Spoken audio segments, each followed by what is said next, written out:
ሰላም አለይኩም ወራህመቱላሂ ወበረካቱሁ። ዛሬ የማሳያችሁ በቀላሉ ከፋርማሲ ገዝተን የምንጠቀማቸውን የሳል ሲረፖች ይሆናል ማለት ነው። ሳል የሚባለው ነገር የሚከሰተው በሰውነታችን የመተንፈሻ አካል ውስጥ የተከሰተን አንዳች ችግር ለመከላከል ሰውነታችን የሚሰጠው ምላሽ በዚያን ሰዓት የሚከሰት ነው ማለት ነው። ሳልን በሁለት መልኩ ከፍሎ ማየት ይቻላል። የመጀመሪያው ደረቅ ሳል ሲሆን ሁለተኛው ደግሞ አክታን የቀላቀለ ሳል ይሆናል ማለት ነው። ለሁለቱም የሳል አይነቶች የምንሰጣቸው መድኃኒቶች የተለያዩ ይሆናሉ ማለት ነው።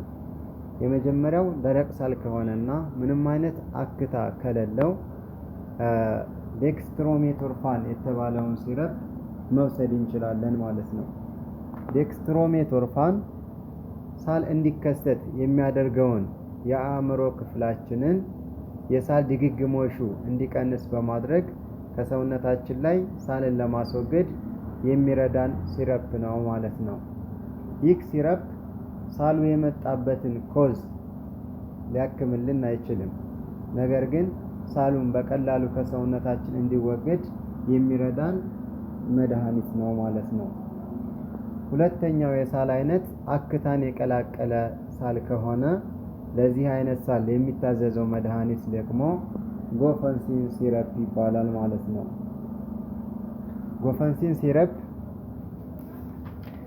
በሰውነታችን የደረታችን ክፍልና በሳምባችን ላይ የተጠራቀመን አክታ በማቅጠን ወደ ውጭ በቀላሉ እንዲወጣ የሚያደርግልን የሲረፕ አይነት ነው ማለት ነው።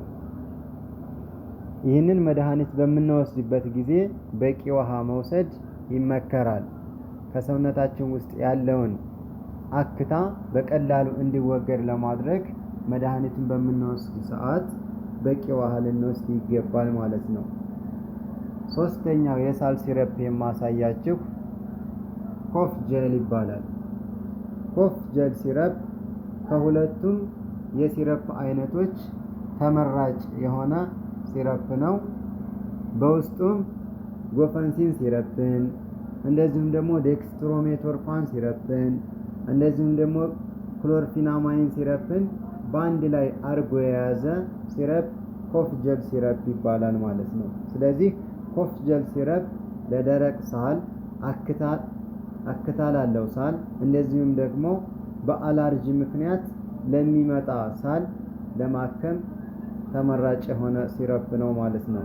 ስለዚህ ኮፍ ጀል ሲረፕ ደረቅ ሳል ካለን እንደዚሁም ደግሞ አክታ ያለው ሳል ወይም ደግሞ በአላርጂ ምክንያት የተነሳ ሳልን ለማከም ስለሚረዳ ኮፍ ጀል ሲረፕን መጠቀም እጅግ በጣም የተመረጠ ነው ማለት ነው።